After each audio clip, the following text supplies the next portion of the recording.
അപ്പോൾ ഇന്നത്തെ വീഡിയോ എന്താ വെച്ചാൽ ഇതിൻ്റെ കോമ്പറ്റീഷനെ കുറിച്ചുള്ള ഒരു ഡീറ്റെയിൽസ് ആണ്. എങ്ങനെയാണ് ഒരു woman body building competition full കാര്യങ്ങളും വീഡിയോയിലൂടെ ഷെയർ ചെയ്യാനാണ് ഞാൻ വിചാരിക്കുന്നത്.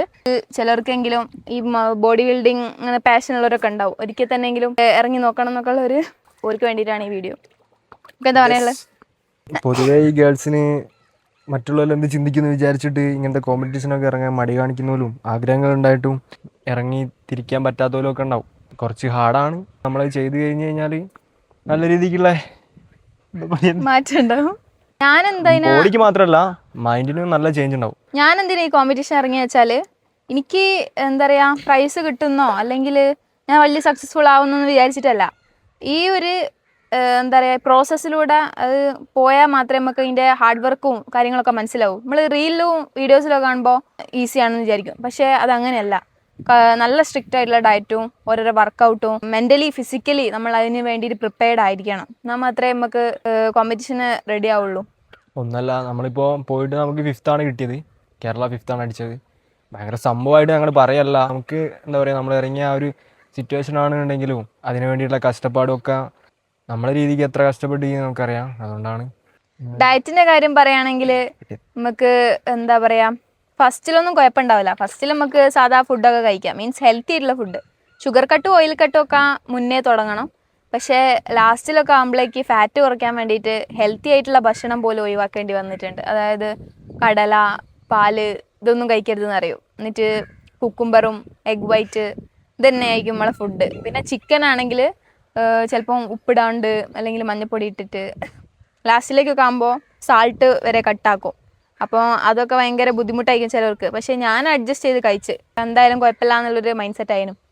എന്തായാലും കോമ്പറ്റീഷന് പങ്കെടുക്കണം എന്നും അതേപോലെ തന്നെ ഫിസിക്കലി ആയാലും മെൻ്റലി ആയാലും സ്ട്രോങ് ആയിട്ട് നിന്നിട്ട് എല്ലാം കൊണ്ട് ഓക്കെ ആണ് എന്നുള്ളത് മൈൻഡിനെ പറഞ്ഞ് മനസ്സിലാക്കിയതിന് ശേഷമാണ് ഇറങ്ങി തിരിച്ചത്. എന്ത് സിറ്റുവേഷൻ മുന്നിൽ വന്നു കഴിഞ്ഞാലും എന്തൊക്കെ പ്രതിസന്ധികൾ വന്നു കഴിഞ്ഞാലും അതൊക്കെ തരണം ചെയ്തിട്ടാണ് മുന്നോട്ട് പോയത്. ഈ കോമ്പറ്റീഷൻ്റെ ടൈമിൽ ഡയറ്റ് എടുത്തുകൊണ്ടിരിക്കുമ്പോൾ പുറത്തൊക്കെ പോകുമ്പോൾ എന്താ പറയുക ഭയങ്കര ബുദ്ധിമുട്ടായിരുന്നു. ഇപ്പോൾ സൂപ്പർ മാർക്കറ്റിലൊക്കെ കയറുകയാണെങ്കിൽ നമുക്ക് പല സാധനങ്ങളും കാണും, ഹെൽത്തി ആയിട്ടുള്ള സാധനങ്ങൾ തന്നെയായിരിക്കും, പക്ഷേ അതുപോലും വാങ്ങാൻ പറ്റാത്തൊരവസ്ഥ. എന്നപ്പോൾ ഞാൻ അവിടെ പോവൊക്കെ ഇവനെയും കുട്ടിയൊക്കെ പോവുകയാണെങ്കിൽ ഞാൻ കുക്കുംബർ അതൊക്കെ മാത്രം വാങ്ങി വരുന്ന അവസ്ഥയൊക്കെ ഉണ്ടായിട്ടുണ്ട്. അതായത് എനിക്ക് കടല ഭയങ്കര ഇഷ്ടമാണ്. ഇടയ്ക്കിടയ്ക്ക് ഞാൻ സ്നാക്സ് പോലെ കഴിക്കുന്ന സാധനമാണ്. അപ്പോൾ അതുപോലും വേണ്ടാന്ന് വെക്കേണ്ട അവസ്ഥയെ. പിന്നെ അതുപോലെ തന്നെ കാർബോഹൈഡ്രേറ്റ് ഇല്ലേ, ഈ ചോറ് ചപ്പാത്തി, ചോറൊന്നും എനിക്ക് കുഴപ്പമില്ല, പക്ഷേ ഒരു ചപ്പാത്തി പോലും ഒരു ദിവസം കഴിക്കാൻ പറ്റില്ല എന്നുള്ള രീതിയിൽ കാർബ് മൊത്തമായിട്ടുള്ള കട്ട് ചെയ്തിട്ടുള്ള സംഭവമൊക്കെ ഉണ്ടായിട്ടുണ്ട്. അപ്പോൾ അതൊക്കെ കുറച്ച് ടാസ്ക് ആയിരിക്കും തോന്നി. അന്നപ്പോഴുള്ളൊരു ഇതേ ഉള്ളൂ, പിന്നെ ഓക്കെ ആയിരുന്നു. അങ്ങനെ കുറേ കഷ്ടപ്പാടുണ്ടായിരുന്നു. പുറത്തൊക്കെ പോകുന്ന സമയത്താണ് ശരിക്കും അറിയാൻ പറ്റുക. വീട്ടിലെ ഫുഡ് നമുക്ക് വീട്ടിൽ എന്തുണ്ടാക്കി കഴിഞ്ഞാൽ നമുക്കതൊന്നും കഴിക്കാൻ പറ്റില്ല. പിന്നെ അതല്ല, ഹെൽത്തിനെ നമുക്ക് കുറച്ചും കൂടെ ഇമ്പോർട്ടൻ്റ് കൊടുക്കുന്ന സമയത്താണെന്നുണ്ടെങ്കിൽ ഇതൊക്കെ ഒഴിവാക്കുന്നതാണ് കറക്റ്റായിട്ട് നന്നാവുക. പിന്നെ അതുപോലെ ഞാൻ പണ്ട് ജിമ്മിൽ പോകുമ്പോൾ ഭയങ്കര ബൾക്കായിട്ടുള്ള ഒരു ബോഡി ആയിരുന്നു എനിക്ക്. മസിൽസും ഉണ്ടാവും, മസിൽസിന് നമ്മൾ ഫാറ്റും ഉണ്ടായിരുന്നു. അപ്പം ഭയങ്കര ബൾക്കായിട്ട് ഇവിടെ ടൈറ്റായിട്ട് ഡ്രസ്സൊന്നും പറ്റാത്ത അവസ്ഥയാണ്. പക്ഷേ കോമ്പറ്റീഷനൊക്കെ ഇറങ്ങുന്ന ടൈമിൽ ഡയറ്റൊക്കെ എടുത്തുകൊണ്ട് ആ ഫാറ്റൊക്കെ ഒന്ന് കട്ട് ചെയ്ത് ഒരു ഫിസിക്കിലേക്ക് ആയിട്ടുണ്ട്. അതിന് ഹെൽപ്പ് ചെയ്തിട്ടുണ്ട്. പിന്നെ അതുപോലെ തന്നെ ആപ്സൊക്കെ അന്നപ്പോഴാണ് തെളിഞ്ഞ് വന്നത്. ആപ്സ് ഞാൻ ഒരിക്കലും ഡെയിലി വർക്കൗട്ട് ചെയ്തുകൊണ്ടല്ല വന്നത്, അത് 80% ഡയറ്റ് കൊണ്ടാണ് വന്നത്. കാരണം കാർബില്ലാണ്ടും ഫാറ്റുള്ള ഫുഡൊക്കെ ഒഴിവാക്കിയോ, എഗ്സൊക്കെ കഴിക്കുമ്പോൾ എന്താ പറയുക അതിൻ്റെ മഞ്ഞ ഒഴിവാക്കി വെള്ള മാത്രം കഴിക്കുമ്പോൾ അതും ഒരു തരത്തിൽ ഫാറ്റ് ഒഴിവാക്കുന്നതല്ലേ. അപ്പോൾ അങ്ങനെയൊക്കെ ചെയ്തപ്പോഴാണെങ്കിൽ മാറ്റം വന്നത്. അതുപോലെ തന്നെ വേറൊരു ഇമ്പോർട്ടൻറ്റ് കാര്യം എന്താ വെച്ചാൽ ഞങ്ങൾ ഡെയിലി നടക്കാൻ പോവേനും. അതായത് രാവിലെ എണീറ്റിട്ട് ഫുഡൊന്നും കഴിക്കാണ്ട് വെറും വയറ്റിൽ ഇങ്ങനെ നടക്കാൻ പോകും. അപ്പോൾ ഞാനും വെനും കൂടി അതിനും പോയേ. വെനും കുറച്ച് തടിയൊക്കെ ഉള്ള ഒരാളായിരുന്നു, പക്ഷേ ഞങ്ങൾ നടക്കാൻ പോയി എൻ്റെ തടിയും കുറഞ്ഞു പോയി. എന്താ പറയുക, അതാണ് സംഭവിച്ചത്. അപ്പോൾ ലാസ്റ്റ് കുറച്ച് ദിവസമൊക്കെ ആയപ്പോൾ ഈ വെള്ളം കുടിക്കുന്നവരെ നമ്മൾ ലിമിറ്റ് ചെയ്തിട്ടുണ്ടായിരുന്നു. അതായത് കോമ്പറ്റീഷൻ 5 ദിവസം മുന്നേ 5 ലിറ്റർ 4 ലിറ്റർ 3 ലിറ്റർ അങ്ങനെ കുറച്ച് കോമ്പറ്റീഷൻ്റെ അന്നാകുമ്പോഴേക്ക് തീരെ വെള്ളമില്ലാത്ത അവസ്ഥ. അതായത് കോമ്പറ്റീഷൻ്റെ തലേന്ന് ഉച്ചയ്ക്ക് തൊട്ടിട്ട് വാട്ടർ കട്ട് എന്ന് പറഞ്ഞിട്ട് പിന്നെ വാട്ടർ കുടിക്കാനേ പറ്റില്ല. പിറ്റേന്നെങ്കിൽ 9 മണിയൊക്കെ ആകുമ്പോഴായിരുന്നു കോമ്പറ്റീഷൻ ടൈം. അപ്പോൾ അതുവരെ ഒരു തുള്ളി വെള്ളം പോലും ഇല്ലേനും. അപ്പോൾ അങ്ങനെയാണ് ഞാൻ കോമ്പറ്റീഷൻ ഇറങ്ങിയത്. അതുപോലെ തന്നെ ഞാൻ നാച്ചുറലായിട്ടാണ് ഇറങ്ങിയത്. അപ്പോൾ ഞാൻ ഇറങ്ങിയ കോമ്പറ്റീഷൻ കാപ്പ അതിൻ്റെ അസോസിയേഷനും അതിൽ വേണേൽ മെഡിസിൻ എടുത്തിട്ടും നാച്ചുറലായിട്ടും വേണേൽ പാർട്ടിസിപ്പേറ്റ് ചെയ്യാം.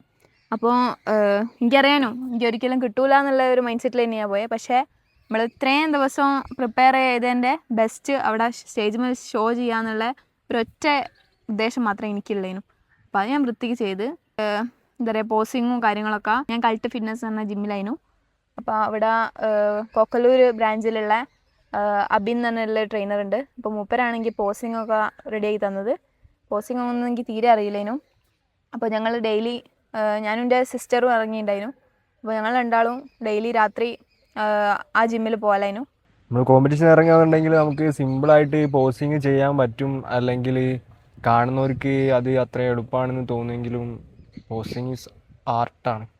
അതിൻ്റെതായ രീതിക്ക് അത് ചെയ്തില്ല എന്നുണ്ടെങ്കിൽ ഒരു വൃത്തി ഉണ്ടാവില്ല കാണാൻ. പിന്നെ ജഡ്ജ്മെൻ്റ് ആണെന്നുണ്ടെങ്കിലും അതിനനുസരിച്ച് തന്നെ പോകും. പോസിങ്ങിനും മാർക്ക് ഉണ്ട് ശരിക്കും. അതെ, അപ്പോൾ ആ പോസിങ് ആണെന്നുണ്ടെങ്കിലും നമുക്ക് സിമ്പിളായിട്ട് കാണാനുള്ള ഒരു സംഭവമല്ല. കോമ്പറ്റീഷൻ ഇറങ്ങിയത് കൊണ്ടുള്ള എക്സ്പീരിയൻസ് പറയുന്നതേ ഉള്ളൂ നമ്മൾ. അങ്ങനെ ഞാൻ എന്താ പറയുക കാലിക്കറ്റ് ഇറങ്ങിയ ദിവസം തന്നെയാണ് കേരളയ്ക്ക് രജിസ്റ്റർ ചെയ്തത്. അതായത് കേരളയ്ക്ക് രജിസ്ട്രേഷൻ ഫീസ് കുറച്ച് കൂടുതലായിട്ട് എനിക്ക് തോന്നി. അതായത് കാലിക്കറ്റിന് 1000 റുപ്പീസാണ് രജിസ്ട്രേഷൻ ഫീസ്, കേരളയ്ക്ക് 3000 ആയിരുന്നു. അപ്പോൾ 3000 എന്നൊക്കെ പറയുമ്പോൾ ഒരു ഹ്യൂജ് എമൗണ്ട് ആയിട്ടാണ് എൻ്റെ ഫാമിലിക്കൊക്കെ തോന്നിയത്. അപ്പോൾ ഞാൻ എൻ്റെ കയ്യിലുള്ള സേവിങ്സ് എടുത്ത് കൊടുത്തിട്ടാണ് അതിനിറങ്ങിയത്. അതായത് ഒരു റിസ്ക് ആണ്, കാരണം കിട്ടുമല്ലെന്ന് ഒരു ഉറപ്പുമില്ല. ആഗ്രഹം കൊണ്ടാണ്. പക്ഷേ കാലിക്കറ്റ് ഇറങ്ങിയപ്പോൾ എനിക്ക് 3rd പ്രൈസ് ആയിരുന്നു കിട്ടിയത്. അന്നപ്പോൾ എൻ്റെ കോൺഫിഡൻസ് പോയി. കാരണം ഇനിയിപ്പോൾ കേരളയ്ക്ക് ഇറങ്ങിയിട്ട് വെറുതെ ആ 3000 ഞാൻ നഷ്ടപ്പെടുത്തിയല്ലോ എന്നുള്ളൊരു മൈൻഡ് സെറ്റായിരുന്നു എനിക്ക്. അപ്പോൾ ഞാൻ പിറ്റേന്ന് വരണോ വേണ്ടേ എന്നുള്ള ഡൗട്ടായിരുന്നു. ഞങ്ങൾ രണ്ടും കൽപ്പിച്ച് ഇറങ്ങി, എന്താവുമെന്ന് അറിയില്ല. അപ്പോഴാണ് ആ ഒരു വീഡിയോ എടുത്ത് വെച്ചത്. കാരണം മൈൻഡിൽ വിചാരിച്ചത് ആ രീതിക്ക് തന്നെയാണ് പറയാനുള്ളതാണ്. കാരണം നമ്മൾ അവിടെ പോയ സമയത്താണെന്നെങ്കിലും പാർട്ടിസിപ്പേറ്റ് എന്ന് പറഞ്ഞു കഴിഞ്ഞാൽ നമ്മളെക്കാട്ടും അത്രയും ബൾക്കിംഗ് ആയിട്ടുള്ള ആൾക്കാരെയാണ്.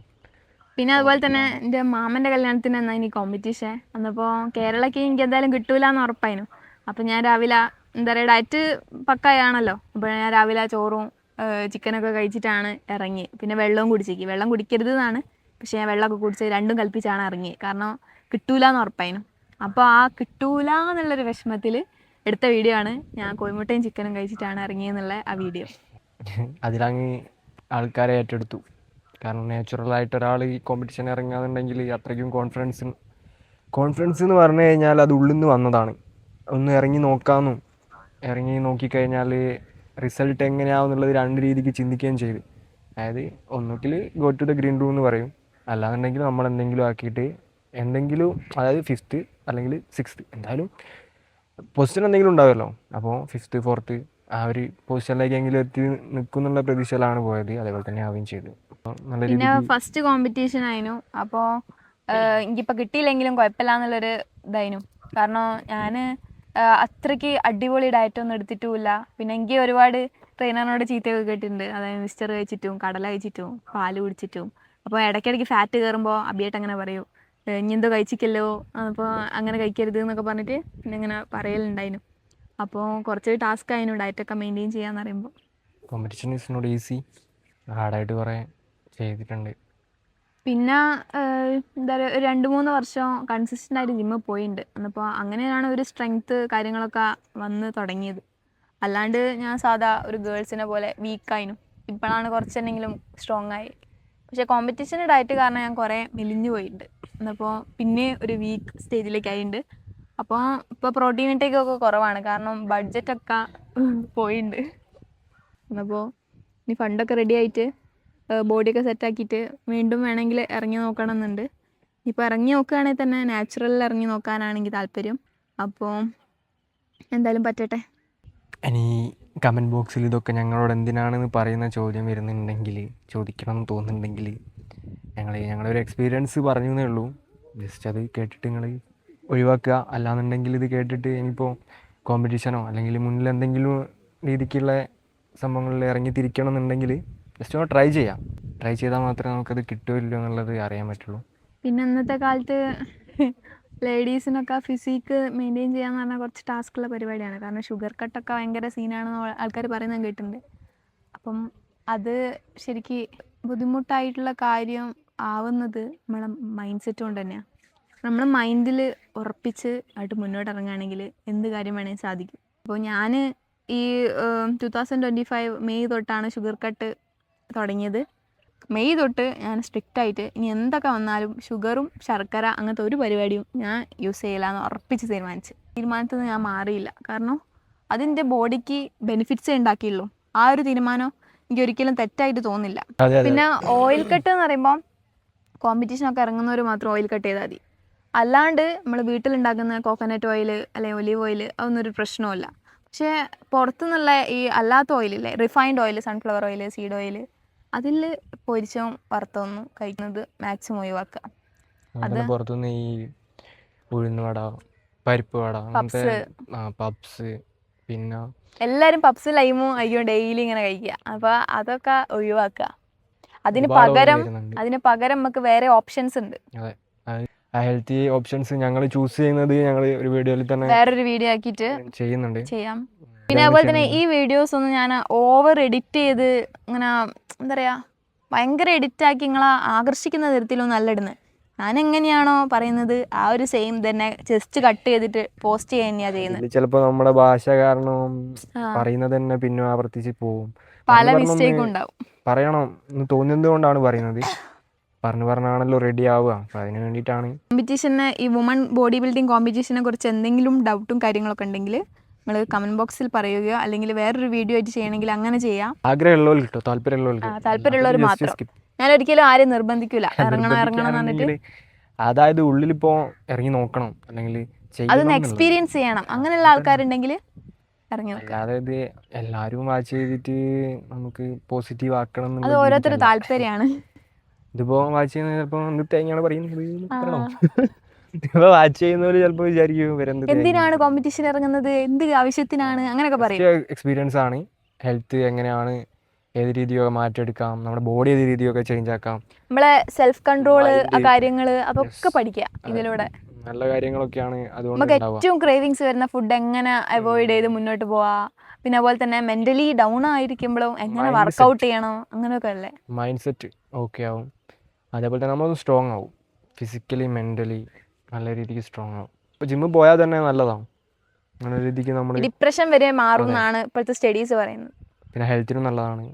പക്ഷെ നിങ്ങൾ ഒരു മാസം പോയി അടുത്ത മാസം നിർത്തരുത്, കൺസിസ്റ്റൻ്റ് ആയിട്ട് പോകണം. അപ്പോൾ നെക്സ്റ്റ് വേറൊരു വീഡിയോ ആയിട്ട് കാണാം. നെക്സ്റ്റ് ഞങ്ങൾ പുറത്തുനിന്ന് കഴിക്കുന്ന ഫുഡിനെ പറ്റി നിങ്ങളൊന്ന് ഷെയർ ചെയ്യണമെന്നുണ്ട്. എല്ലാവരും അതേപോലെ തന്നെ കഴിക്കണം എന്നല്ല പറയുന്നത്, കഴിക്കുന്നത് ജസ്റ്റ് ഒന്ന് ആൾക്കാരിലേക്ക് എത്തിക്കുക എന്നുള്ളതാണ്. അടുത്തൊരു വീഡിയോ ആയിട്ട് വീണ്ടും കാണാം. Okay, by.